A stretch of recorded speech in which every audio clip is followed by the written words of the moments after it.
On va continuer.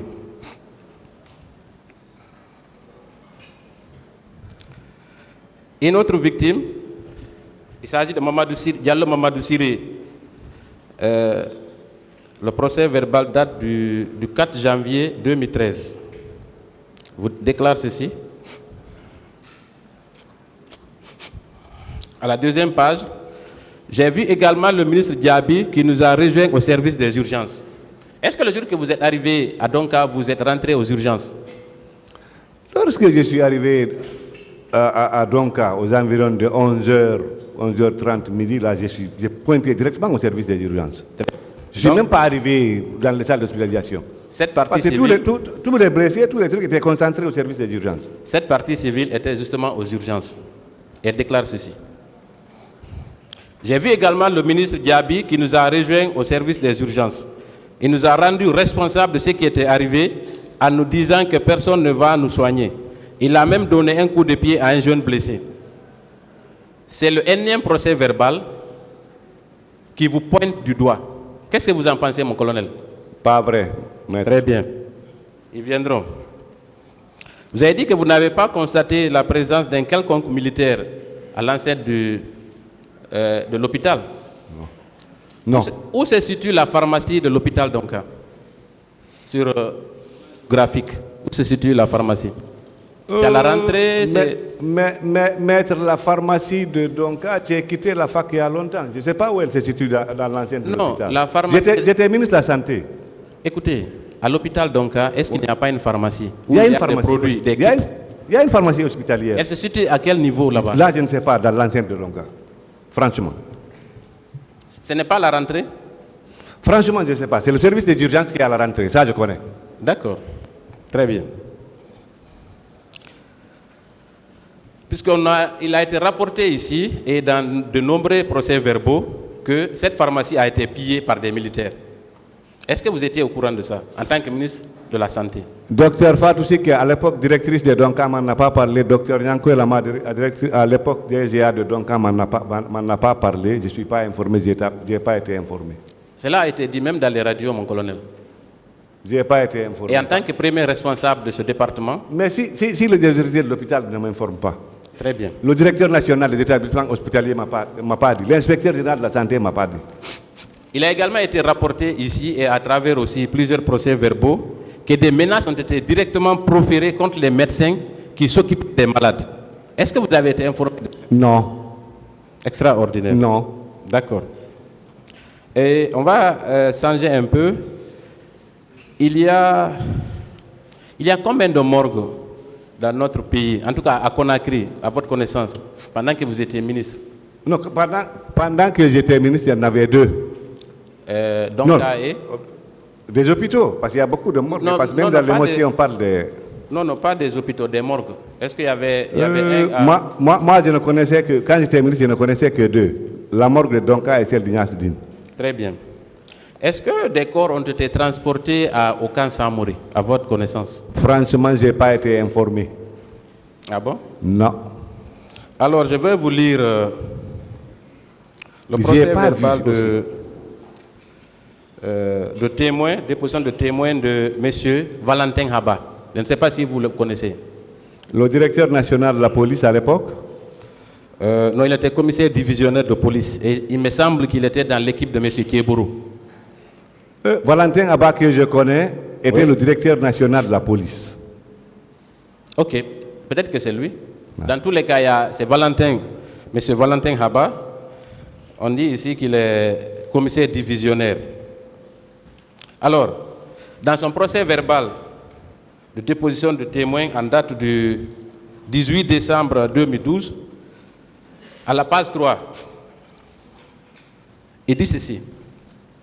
Sur interrogation-réponse, sur instruction du général Toto, nous avons déposé tous les corps à l'infirmerie du camp Samori. Là, 54 corps ont été dénombrés. Le rapport nous édifiera davantage. Est-ce que vous étiez informé de ça? Non, non. Vous ne pensez pas des corps déposés à l'infirmerie du camp Samori? Oui. Non. Et lui, c'est un commissaire divisionnaire? Oui, d'accord. Très bien. D'accord. On va poursuivre. Ensuite,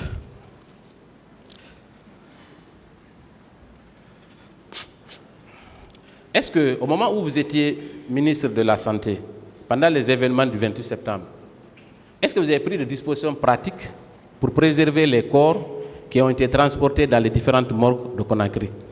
Oui, on a donné tous les moyens aux médecins légistes pour s'occuper des corps. Très bien. Et est-ce que ces morgues-là étaient accessibles à tous? Les morgues étaient, je crois que les morgues étaient accessibles. Non. Je vous ai dit que j'ai confié la gestion des morgues aux médecins légistes. Non, ce que je veux dire, pour le cas particulier, spécifique des personnes qui ont été tuées au stade, est-ce que leurs corps qui étaient conservés dans ces différentes morgues étaient accessibles à tous?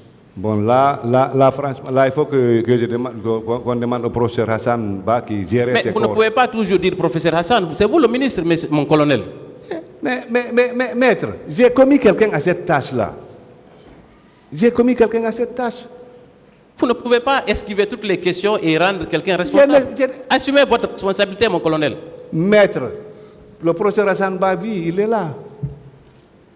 Est-ce qu'il était possible d'accéder à ces morgues sans que vous ne soyez informé? Bien sûr, bien Ah bon? sûr. On ne m'informe pas comme quoi on vient à la morgue. Donc vous n'étiez pas le ministre de la Santé? J'étais ministre de la Santé. Ah non? Si pour des faits aussi graves, où une centaine de personnes ont été tuées, ces corps-là qui devaient être autopsiés avant d'être rendus aux familles, que quiconque pouvait accéder à ces corps, c'est qu'il y a un problème. Maître, nous sommes tous en Guinée. Nous connaissons ici le problème des autopsies. Il faut généralement une requête pour faire l'autopsie en Guinée. Moi, à mon temps, et je crois que jusqu'à maintenant, l'administration de la morgue a une administration. D'ailleurs, elle est presque semi-autonome. Elle est gérée par une société. Si vous faites attention, là, chaque fois leur corbière passe, vous voyez, c'est écrit Silar ou quelque chose comme ça. Donc, quand les corps sont là-bas, on leur confie aux médecins légistes. Mon colonel, est-ce que alors, si aujourd'hui, on affirme et on soutient que des corps ont été subtilisés aux différentes morgues, est-ce que c'est plausible? Maître, je vous dis que je n'infirme pas. Est-ce que c'est une possibilité? Je ne dis pas que c'est, pour le moment, je ne dis pas que c'est vous qui avez ordonné qu'on les subtilise. Mais est-ce que c'est une éventualité? Je vous ai dit oui ou non? Non, je vous ai dit que peut-être c'est possible. Très bien. Mais moi, quand on m'a posé, quand j'en ai entendu parler, j'ai demandé est-ce que les portes ont été défoncées? Non. Est-ce que les fenêtres ont été défoncées? Non. Est-ce que les chambres froides ont été défoncées? Non. Il y a toujours une équipe de garde. 24 heures sur 24. C'est l'équipe qui se relaie. Alors comment les corps sont sortis? C'est là mon problème, moi aussi. Plusieurs corps ont été subtilisés dans les différentes morgues pour des fosses communes. Qu'est-ce que vous en pensez? Là, franchement, je ne sais pas. Très bien. Mais vous reconnaissez quand même que c'est vous qui étiez le chef de département? J'étais ministre de la Santé, oui. Très bien. Donc, indirectement responsable, en tout cas, de la gestion des morgues. Ah non, je ne suis pas d'accord pour ça, maître. À qui on doit rendre compte de la gestion des morgues? À qui on doit... Je vous ai dit que d'abord, les morgues là sont gérées par une société. S'il vous plaît, mon colonel, vous savez, administrativement, je pense que les morgues et tout ce qui est sanitaire ou les hôpitaux relèvent de votre compétence, oui ou non? Oui, n'est-ce pas? Oui, oui. Alors, donc, vous ne pouvez pas vous soustraire de cette responsabilité. La question qui se pose, c'est à quelle hauteur vous êtes impliqué dans la disparition de ces corps? Maître, si on me dit qu'il y a des corps qui ont disparu, oui. Je dis je ne confirme pas, je n'infirme pas. C'est pour ça que j'ai posé la question, est-ce qu'il y a eu des portes cassées? Alors comment ces corps-là ont quitté la morgue? Alors qu'il y a des équipes de garde permanemment. Très bien. Il y a des registres de garde même. C'est bon, hein? D'autres questions? Voilà, je vais poursuivre.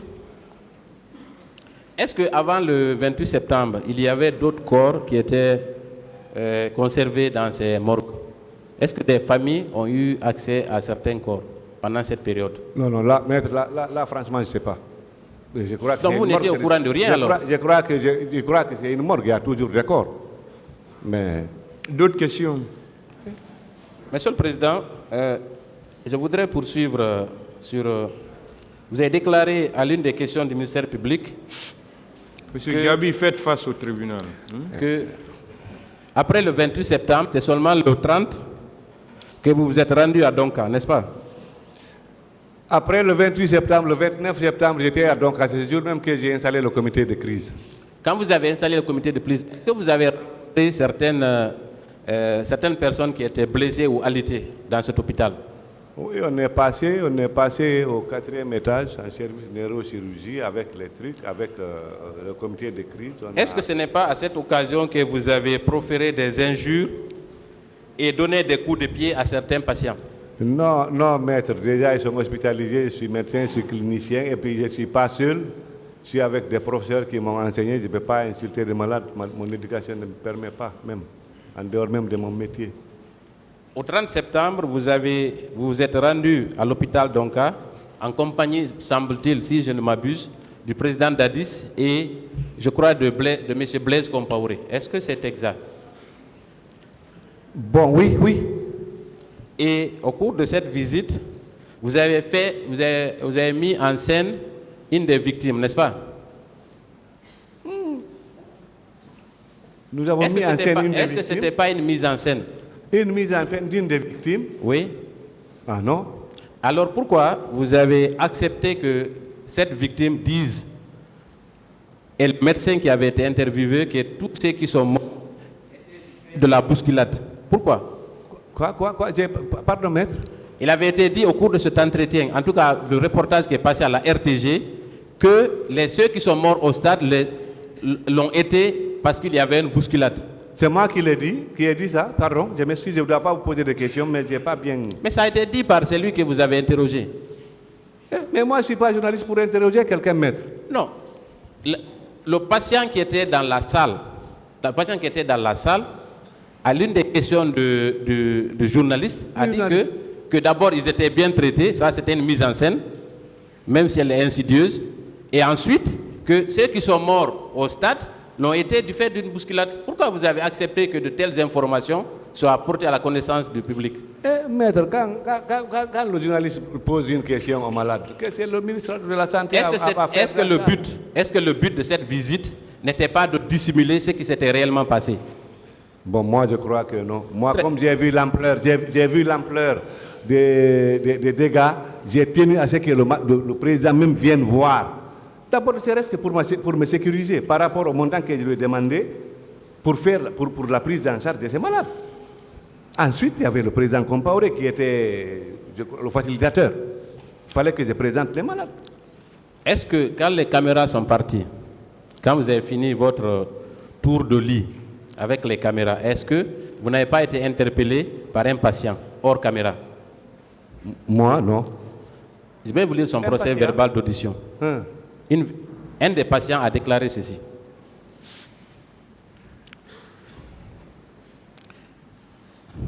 Alors que tous les patients étaient occupés aux soins, le ministre de la Santé, Diaby, est rentré précipitamment en administrant des coups de pied à certains blessés en les injuriant. Il disait ceci: on va vous tuer tous, vous êtes des maudits, des bâtards. Vous voulez saboter notre pouvoir, mais vous allez voir. Est-ce que vous n'avez pas dit ça à un patient? Je n'ai jamais dit ça à un patient, maître. Surtout devant le président et devant le président Blaise Compaoré. Moi, j'agresse un patient, lui dire... Vous savez, après les caméras, vous aviez préparé un patient qui a d'ailleurs regretté son acte. Vous avez préparé un patient, c'était pour disculper ou en tout cas donner bonne figure à la presse par rapport aux événements du 28 septembre, qui a déclaré qu'il était bien traité, que le président Dadis était le messie, ainsi de suite. Mais après, quand les caméras sont parties, cette personne vous a interpellé et vous a rappelé ça. Moi, quand je suis venu, j'ai présenté les patients aux deux présidents, je suis parti avec le président.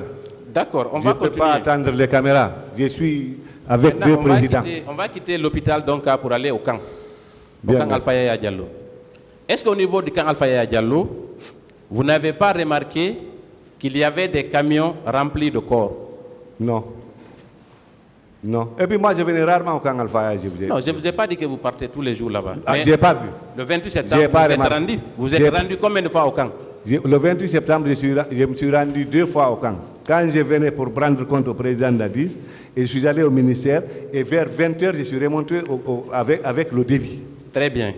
Le matin, c'était pour aller prendre des instructions par rapport à ce que vous deviez faire des corps, comment vous deviez vous y prendre pour les dissimuler, et à 20h, c'était de rendre compte de ce que vous aviez fait, n'est-ce pas? Maître, d'abord, lorsque je suis passé en première position, moi, je n'avais même pas vu des corps. J'avais vu des blessés. Après, forte raison, voir des corps pour dire qu'on va faire ceci, on va faire cela, des corps. Est-ce que vous étiez au courant? Est-ce que vous étiez au courant qu'au camp Alpha Monsieur Thiebourou Camara le commandant à l'époque, avait arrêté plusieurs personnes et qui étaient en détention à ce... Non. Vous n'avez pas appris? Non. Vous n'avez pas entendu des cris? Non. Je n'ai pas appris, je n'ai pas entendu des cris, je ne réside pas à Alpha Yaya, je ne travaille pas à Alpha Yaya. Très bien.